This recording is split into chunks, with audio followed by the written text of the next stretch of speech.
हे भगवान। पूर्णतया वैध और सर्व सुविधा युक्त कॉलोनी केसर प्राइड में प्लॉट लेने के लिए दिए गए नंबर पर अभी संपर्क करें अथवा विजिट भी कर सकते हैं। हे भगवान, खंडवा के ये नेताओं को सद्बुद्धि दो। अगर इनको अकल आ जाए कि ये भैया भ्रष्टाचार नहीं कर रहे हैं, ये छोटे छोटे तालाब बनाकर भगवान के नाम पे भ्रष्टाचार कर रहे हैं, इनको सद्बुद्धि दो भगवान। इनने इतनी खंडवा शहर को तकलीफ दे दी है कि हर आदमी इनसे परेशान है। इनकी पार्टी के नेता ही इनसे परेशान है। कल आपने देखा एक प्रतिनिधि, विधायक प्रतिनिधि कल आए, उन्होंने इस बात को स्वीकार माना कि यहाँ पर भ्रष्टाचार हो। उन्होंने वो कुंड खुलवाया। वो कुंड में 2 लाख रुपए में हर साल सफाई हो जाती है। हर साल वहाँ 2 लाख रुपए लगता है, पूरी सफाई हो जाती है और व्यवस्थित वहाँ पर विसर्जन होता है। लेकिन नहीं, ये नई स्कीम लाए भ्रष्टाचार और खाने के लिए इनके पास पैसे नहीं है। इनके हाथ में एक कटोरा दे दो और पूरे पब्लिक को बोल दो कि मांगो ऐसे। ये भगवान के नाम पर पैसे देते रहे, देते रहे, अरे दे दे रहे। अरे भिकट्टो भी तुम्हारे से अच्छे हैं। अरे भिकट्टे होते हैं ना, भिकट्टे, वो भी बेचारे अच्छे हैं। तुम तो कटोरा मांग लो ऐसा, अल्लाह के नाम पे दे दे, भगवान के नाम पे दे दे रे बाबा दे दे। इनको ऐसे इनका घर चलेगा। ये इतने मदहोश हो गए, ये यहाँ पानी रुकेगा। वो तिरपाल क्या मालूम कितने लाख रुपए की तिरपाल लेके आए। भैया उच्च स्तरीय जांच होगी और दोषियों को कार्रवाई होगी तो ही मैं यहाँ से निकलूंगा। नहीं तो आज मुल्लू राठौड़ का अंतिम दिन है। आज मुल्लू राठौड़ जा रहा, बाय बाय, सायोनारा भैया। अगले जन्म में मिलेंगे जब खंडवा में कोई अच्छा नेता आएगा तो। हमको जा रहे हैं भैया, चले ही जाए। ये या तो गड्ढे में बैठ के मरूंगा मैं, या तो मेरा किसी दिन ब्रिज में एक्सीडेंट हो जाएगा तो वहां मरूंगा, या तो बम्बई बाजार में एक्सीडेंट हो जाएगा तो मरू। तो मैं यही मर जाऊँ ना, तो कम से कम ये सुधरे तो सही। आज मेरे को ये घाव लगा है, मेरे को ये इतना भयंकर, अभी मेरे को पानी में मना करा हुआ है, लेकिन मैं पानी में बैठा हूँ, ये मेरा घाव अभी दुखेगा। लेकिन खंडवा की जनता का दर्द मेरे से सहन नहीं होता है। कल भी मेरे को बुलाया था, 10 फोन आए, पर मैं कल नहीं आया। क्यों नहीं आया कि भैया कल राजनीति करने का दिन नहीं था। कल जो भी चीजें थी वो व्यवस्थित हो रही थी, लेकिन उसके बाद ये जब कुंड में हम बड़ी बड़ी मूर्तियां नहीं हुई तो फिर सुपर प्रतिनिधि आए और उन्होंने वो कुंड खुलवाया। तो ये तो पैसा खा के घर चले गए।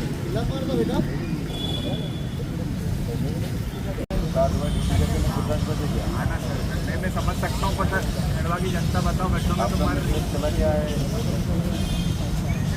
क्या था ये कार्रवाई कब हो? देखिए ना, मैंने सब है मेरे पास, दीदी हमारी आ गई है, दीदी कर देंगे। कोई जवाबदार अधिकारी को बुला लो ना।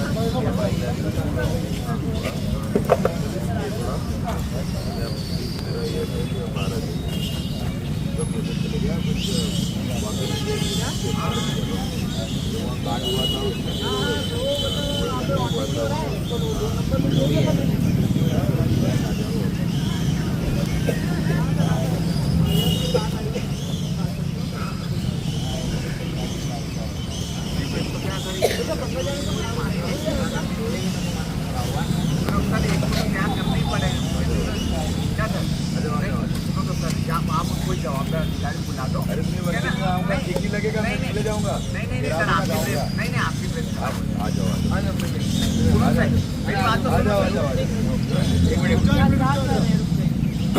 मैं चाह रहा हूँ कि जिस किसी ने तालाब निर्माण करा, ये तालाब में कितनी राशि निकली, किसने ठेका लिया और इसका प्रस्ताव किसने पारित करा, इसके कहने पर ये कृत्रिम जो तालाब है इसका निर्माण किया गया और ये कितनी राशि निकाली। और अगर ये राशि है तो उस पर जांच करनी चाहिए, उससे वसूली होनी चाहिए, क्योंकि नगर निगम में और नगर निगम में तनख्वाह देने के पैसे नहीं। और अगर इसे 40-45 लाख रुपये अपन खर्च करेंगे तो कोई मतलब नहीं, सरकार का टैक्स का पैसा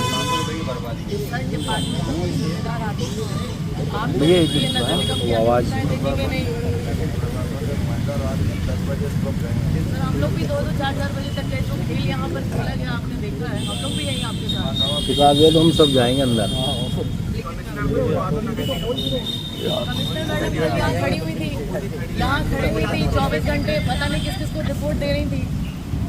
और सर ये हमारा जनता का पैसा है, हम जो नगर निगम में जल का, मकान का टैक्स देते हैं, उसके पैसे की बर्बादी है, कौन उठाएगा? नेता सत्ता प्रतिपक्ष की जायज मांग है।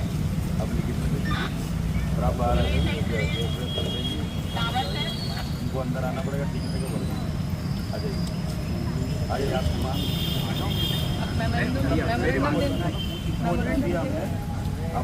आ जाओ। अरे सर मैं ले आऊंगी मेमोरेंडम क्या करना है? कार्रवाई होना चाहिए और क्या चाहते हो? कार्रवाई इसके लिए हमें लिखित में कोई देगा कार्रवाई करने के लिए? क्या करेगा प्रशासन? मेमोरेंडम भेजा आपने? ठेकेदारों के नाम बताया जाए जिन्हें इतना अच्छा काम किया है। ठेके करे उनका नाम सार्वजनिक किए जाए।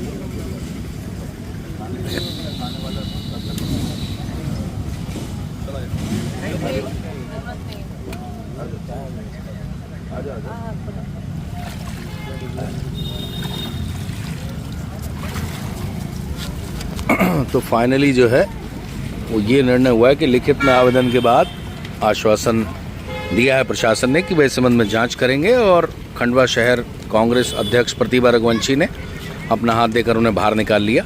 आश्वासन के बाद फिलहाल मामले का पटाक्षेप हो गया, पर मौके पर क्या हो गया ये भाव लेकर लोगों की भीड़ जरूर एकत्रित हो गई, और बाकी चीज़ आपको काकू दिखाई देगा। तो फिलहाल जो है इस मामले का पटाक्षेप आश्वासन के साथ हो गया है। दिव्यांग में बताओ इसको विस्तार से। पैसा कमाना एक अच्छी बात है, पर किसी की धार्मिक भावनाओं से पैसा कमाना ये गलत बात हो जाता है। कहीं ना कहीं इसमें गलत कार्य हुआ है। आखिर क्या कारण था कि हमको वहाँ पे काम मूर्ति विसर्जन करना पड़ी? जो मीटिंगें कलेक्टर साहब एसपी साहब लेते हैं, तो क्या कारण है कि वहाँ पे इतना आपने मेहनत किया और आखिर में विसर्जन आपको वहाँ करना पड़ा? आपके नेताओं के मतभेद आप अपनी जगह रखिए, बाकी भावनाओं से, धार्मिक भावनाओं से क्यों खेला जा रहा है किसी की? आखिर क्या कारण है कि यहाँ की मूर्ति वहाँ गई? इसका जवाबदार जिम्मेदार कौन है? नवाचार भैया, नवाचार ऐसा नवाचार जिम्मेदार कौन है इस चीज का, बताइए। ये मूर्तियाँ पूरी यहीं पर ही पड़ी हुई है, पानी के अंदर डूबी भी नहीं बरोबर, बहुत भैया डूबी इतनी पानी में। बहुत बुरे हाल है भैया, बहुत बुरे हाल। भगवान से भी खेलवाड़ा कर रखा है। इस संबंध में जब नगर निगम के एमआईसी सदस्य राजेश यादव से बात की गई तो उन्होंने इसे हास्यास्पद बताया और कहा कि यह सिर्फ नौटंकी मात्र है। इसका कारण उन्होंने जो बताया वो ये बताया कि ना ही अभी इसको लेकर कोई फाइल चली है, ना कोई सैंक्शन हुआ है, ना ही किसी तरह का कोई बिल पास हुआ है, ना ही कोई ज़्यादा एस्टीमेट बना है। जो वास्तव में लगा है उसका बिल बनेगा, उसी का पैसा नगर निगम से भुगतान किया जाएगा, और इसमें भ्रष्टाचार जैसी कोई बात नहीं है।